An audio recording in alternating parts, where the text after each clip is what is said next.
Ladies and gentlemen, dear friends, please have a seat. Please have a seat. We are awaiting our guest for this morning.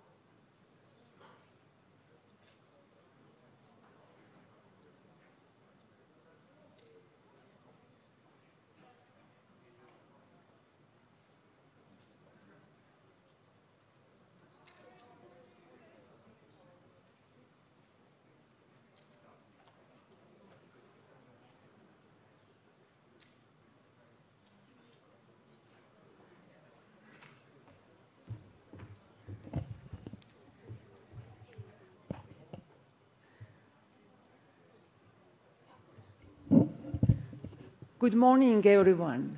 Thank you for joining us today as well. Yesterday, we had a quite fruitful, full first day of the conference, full with enlightening discussions, and hope all of you enjoyed them as much as I did.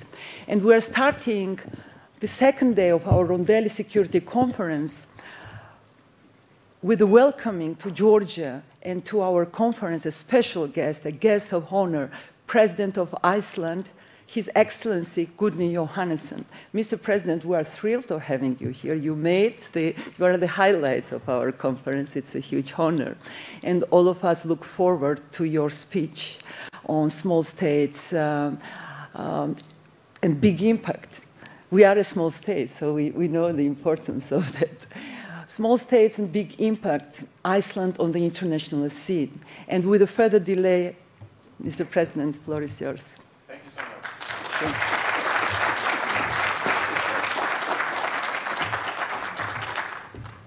much. Good morning, everyone, Excellencies, and those of you who are here and others who may be listening online or later on. It's an honor to be here and a pleasure. In 1990, before the collapse of the Soviet Union, I met my first Georgian friends.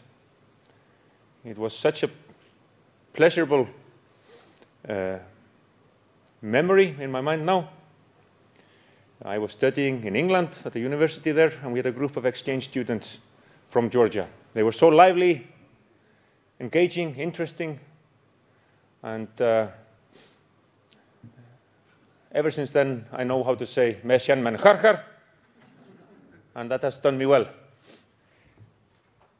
Small states and big impact. Yes, I get asked, is there anything that the good people of Georgia can learn from us Icelanders? And it's a big title. A bit too big, come to think of it. I should have had a question mark. Small states and big impact. Am I able to deliver? Are we Icelanders able to deliver on the international scene?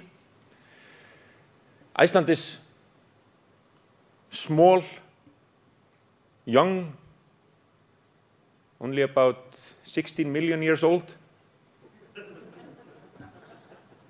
The island itself, people have lived on that island for little over 1,000 years, not more than that.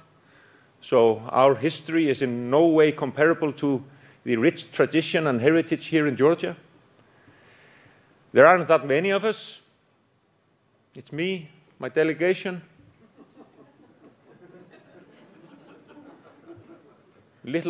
around 400,000 people. Small states, big impact. We are small, yes, and few, and we need to avoid the temptation of overestimating our capabilities to influence international developments. But still, we can and we should do what we are able to do for the common good of humankind. And maybe we can offer some advice. Maybe we can tell others what it is that we have experienced on that island. And maybe offer some words of wisdom, something from our past experience. There are many things we can do so much better in my home country. There will always be. But much else is in good order. It is one of the most secure countries in the world. We have a fairly high standard of living. It's always sunny, always warm.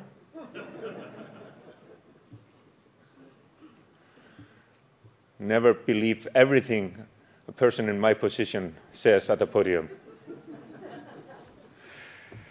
Speaking of sunny and warm, yesterday I enjoyed Georgian warmth when I visited the crossing point at Otsisi by what is officially known, I understand, as outside Georgia at least, as the administrative boundary lines.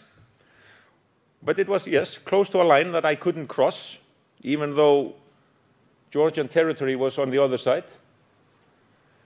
So that's a bit different from my island in the middle of the North Atlantic. We have no army. We have no immediate neighbors threatening us with violence and war. Yeah, we live on an island in the middle of the North Atlantic. So is that an experience I could recommend? Just don't have any neighbors, then you're free and fine. Would that be the advice from Iceland? Well, you could argue that, but it wouldn't get you that far. And our history on that island, far away from others, tells us that our security, our safety, depends on the safety and security of others. So we know very well, for instance, that as long as the Russian invasion of Ukraine rages, freedom is at risk in the whole of Europe. When there is war in Europe, it affects us, even though we are far away. So we do not live in isolation up there. And yes, maybe there is something in our past and history that can be of use to others. Punching above our weight, making it big on the international scene.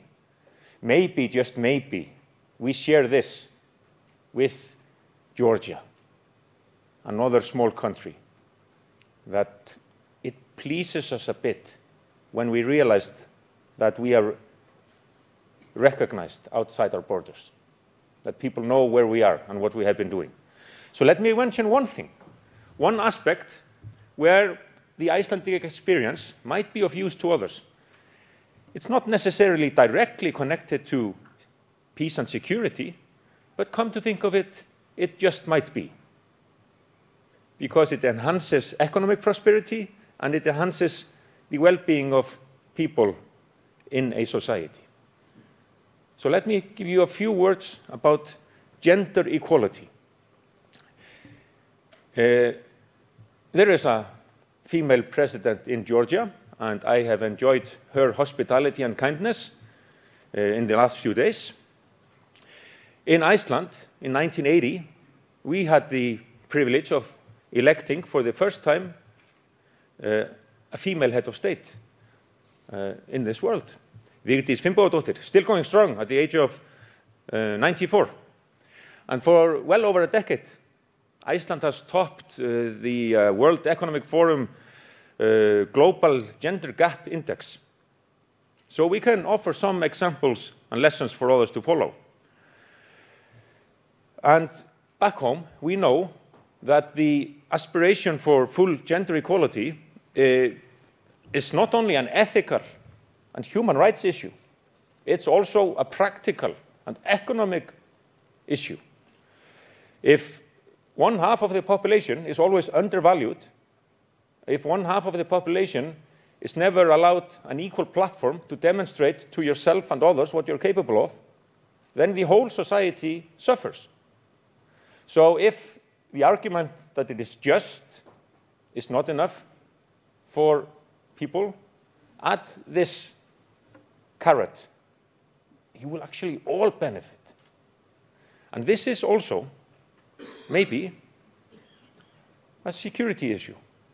the more gender equal a society is, the more happy and healthy its people are, peaceful and prosperous. This is a fact.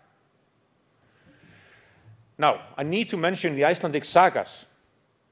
This is Iceland's contribution to world literature. Epic texts written in the 12th and 13th centuries containing love stories, descriptions of violence and warfare, discoveries of new lands, and so on and so forth. It's like Shota Rustaveli's contribution here in Georgia. And in those sagas, we have tales of women making peace. They literally put garments on swords. And it's a saying in Iceland. If you want to make peace, you put garments on swords. Put clothing on swords. So there's an example as well of women's rights benefiting all.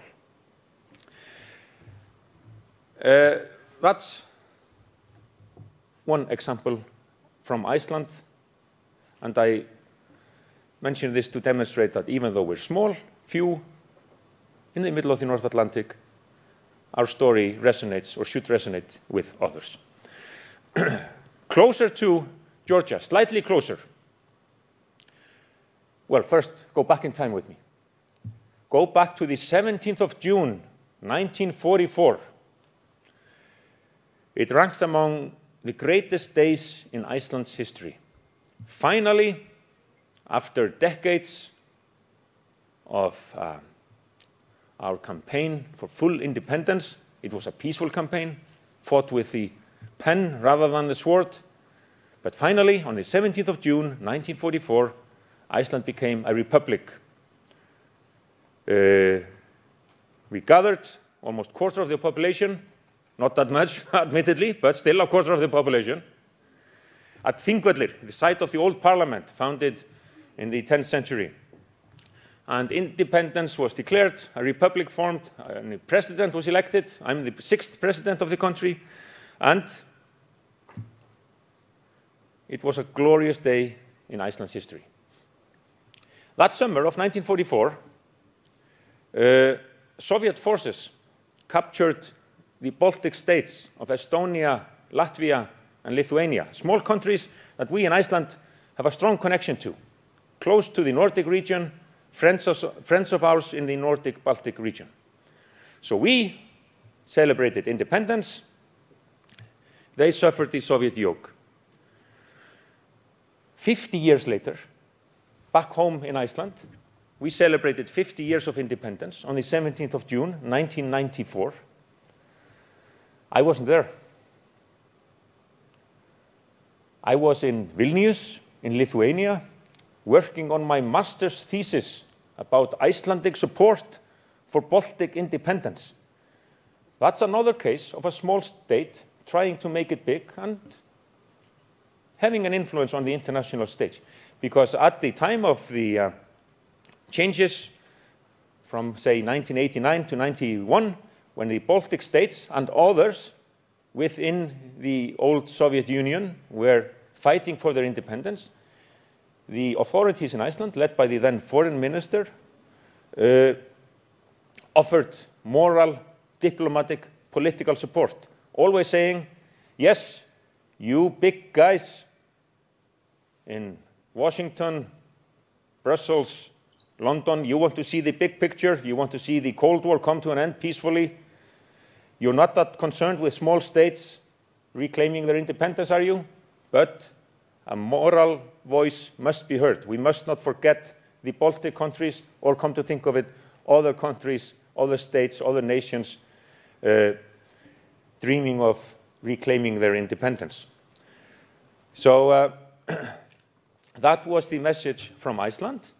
And ever since, the good people of the Baltic countries have shown gratitude to Iceland for this moral support.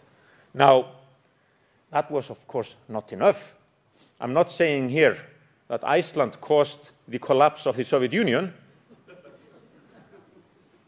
At times it might even be tempting, but no, we weren't the decisive factor, but that doesn't mean that we had nothing to say.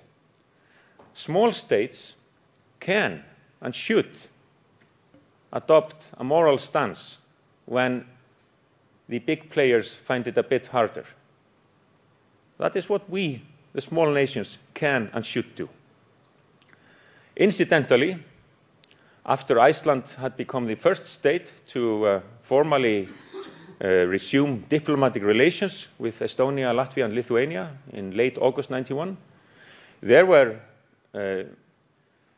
people here in Georgia who sent a message to Reykjavik. Can you do the same for us? But they did not get a positive reply because the strong connection wasn't really there. That is sort of the short answer. We knew the plight of the Baltic states so well because they were closer to us. And it's also an example. You cannot save the world in one go. You have to focus your energy. That is sometimes the stark reality as well. So that's another case where Iceland maybe was able to somehow indirectly have an impact on the international scene.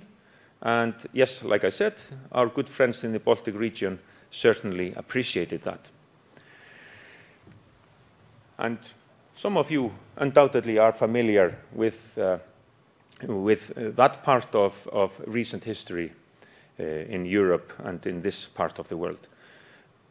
Now, there is another example of Iceland's influence on the international stage that you are probably not that familiar with. But I happen to be the expert. I'm a historian by profession, and having met those Georgian friends in 1990 at the start of my academic career, I moved on and wrote my master's thesis on Icelandic support for Baltic independence, but then I wrote my doctoral thesis on the Cod Wars. Nobody's heard about the Cod Wars except the Icelanders. Well, there's one person there. Yes, and a few others. Brilliant.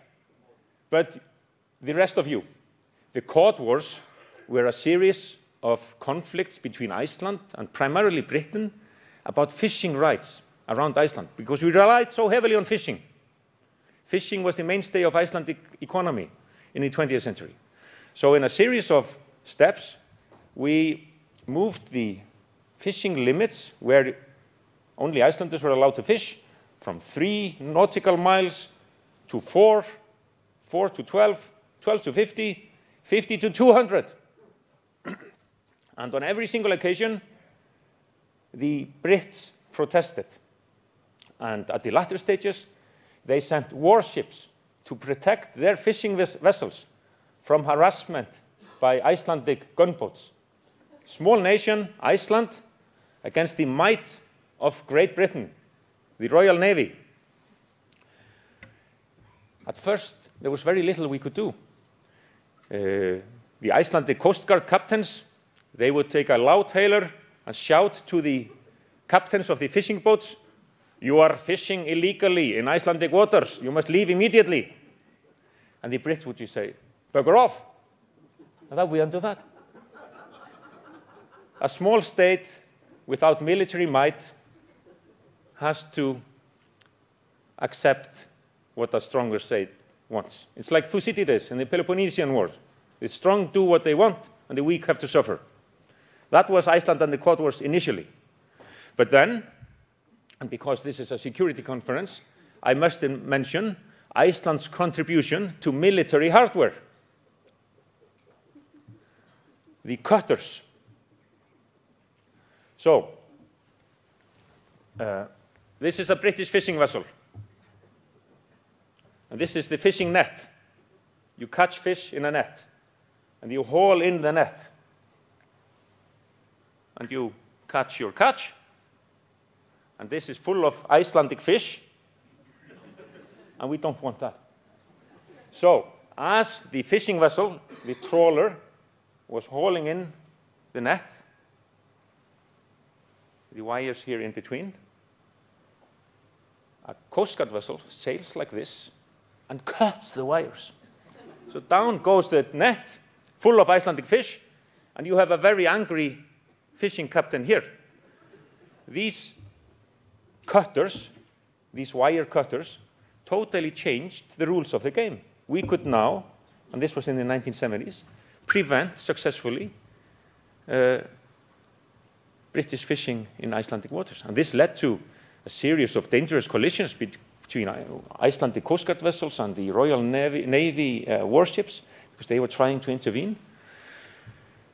But to cut a long story short, pardon the pun, we won. Because a small state, a member of NATO, playing a vitally strategic role in the middle of the North Atlantic, increases its power through its importance. There were times when the Royal Navy captains asked for permission to threaten to shoot at those bloody Icelanders. But you don't fire in anger at a fellow NATO member. So Iceland's strategic importance greatly enhanced its power and negotiating power in particular. So that's another example of a small state being able to make it big on the international scene. And you can learn more about this, of course, when you look at theories on the power of small states in the international world. I won't tire you with that. But there is this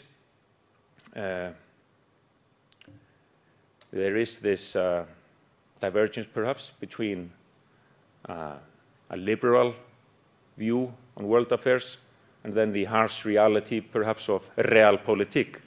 But the Icelandic case demonstrates, as one expert put it, that small states are in the position to protest the actions of more powerful states precisely because of their relative capacities.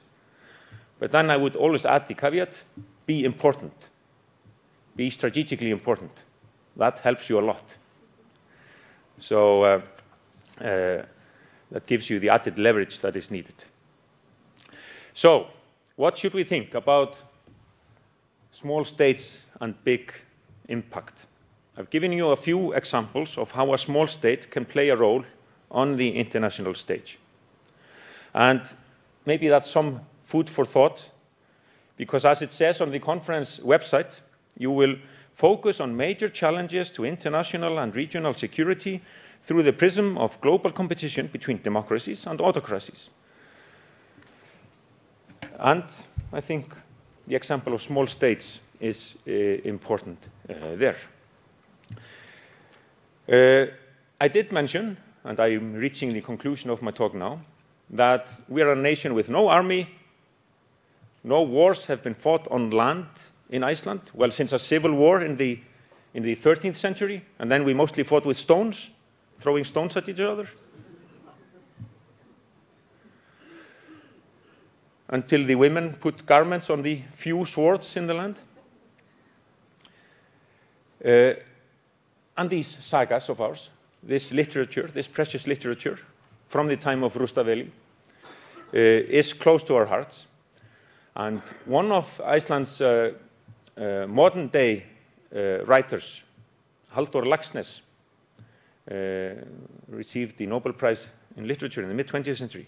He used some of these Icelandic sagas, on one of them, in a masterful parody on the admiration for slaying and killing you can sometimes find in these sagas.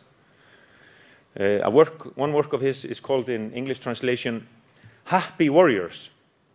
And in one episode, a mother, so not all of the women were putting garments on swords. A mother says to her Viking son, "Never should a true fighting man bring on himself the shame of having chosen peace when there was strife to be had." And this is a parody. And it is a lovely parody on the ugly admiration for the strong. We often hear autocratic statesmen usually statesmen, talk about the honor of the country that needs to be defended, the dignity of the country that needs to be defended, the interests of the state, this one interest of the state, and if you're not with me, you're against me. Honor and dignity is all that matters, these statesmen, these so-called strong men, are apt to say. But come to think of it, honor and dignity has nothing to do with force and violence. Let's rather talk about honor and dignity when you're building hospitals and schools. Let's talk about honor and dignity when you allow people the freedom to live better and happier lives. So let's talk about honor and dignity when there is less corruption and more human rights. And let's talk about honor and dignity when you aim for peace and prosperity and not war and strife. That is the true honor and dignity.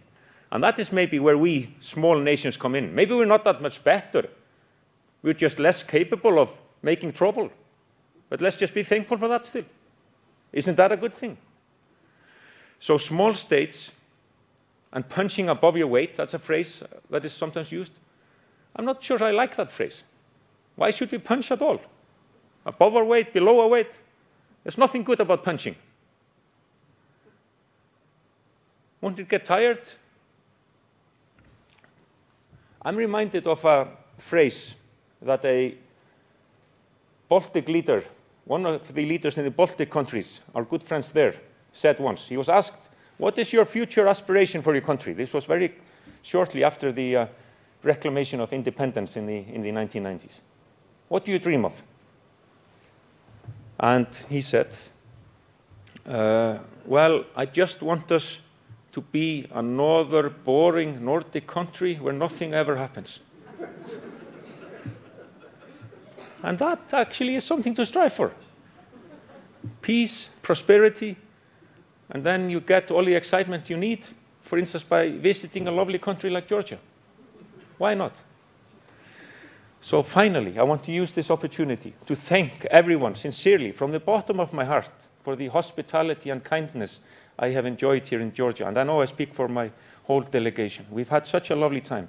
And we almost feel at home because there is such like-mindedness here. Of course, a different scenario. I did mention us being alone in the North Atlantic. You have so many challenges here, people of Georgia. But there are opportunities as well. And as long as we try to stick together and help out each other, we all benefit. I hope you will enjoy the rest of the conference. I must leave you now. I'm going to Akalkalaki. There's a recent hydropower station there, built, talking about cooperation, built together by Icelanders and Georgians. And that's actually, I should talk about green energy. That's one contribution where Iceland has really made it on the international scene. We have an abundance of that, hydropower, geothermal, wind, not so much solar, but we can't get everything. But we have a story to tell there as well, but that's a matter for another conference. So I must be off now. Again, thank you, Georgia. Thank you, the people of Georgia.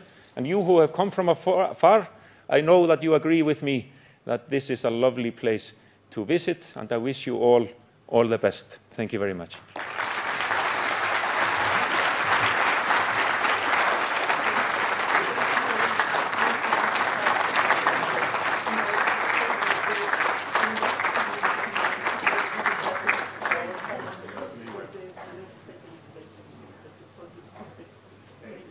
Thanks, everyone.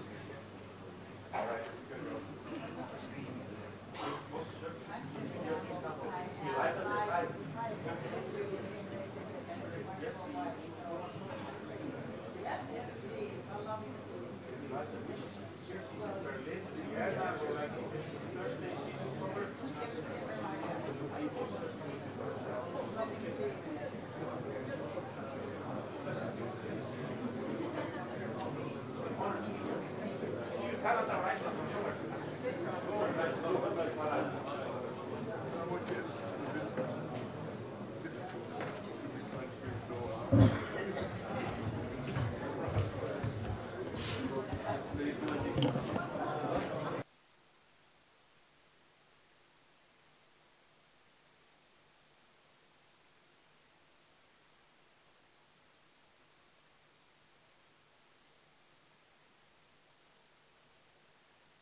Kempsat